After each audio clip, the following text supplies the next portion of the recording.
Des polémiques qui jettent en tout cas le trouble dans l'opinion sur la déontologie d'une partie de la classe politique française.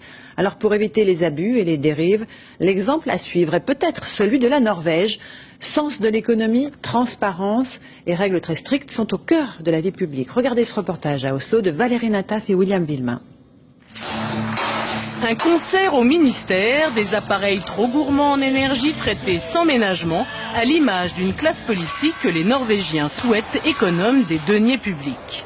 Prenez cette femme, ministre depuis 1 an et demi, après une carrière locale. À la sortie d'une émission matinale, elle se rend à son bureau à pied par -15, sans officier de sécurité et sans collaborateurs. Il est important que les ministres soient des gens normaux, qui vivent des vies ordinaires.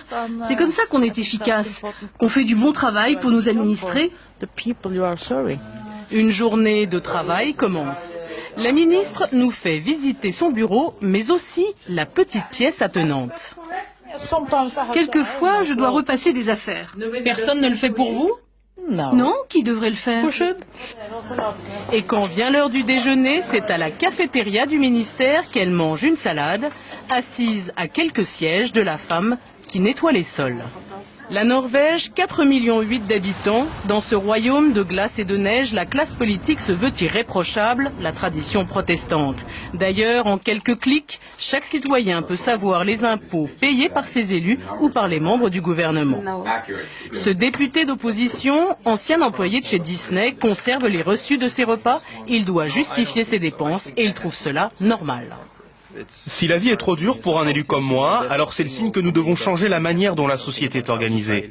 Je ne dois pas ignorer cette réalité en m'octroyant un privilège. Tout ici est matière à scandale. En septembre dernier, des tapis afghans offerts par le gouvernement de Kaboul au ministre des Affaires étrangères ont dû être restitués. Le délit avait été révélé par la presse.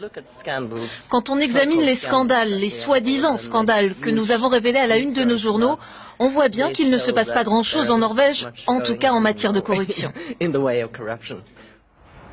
C'est la fin de la journée, 16h30 dans cet immeuble du gouvernement. La ministre nous reçoit dans son logement de fonction, 80 mètres carrés meublé sans luxe, le décor idéal pour une démocratie qui a fait le choix de la simplicité.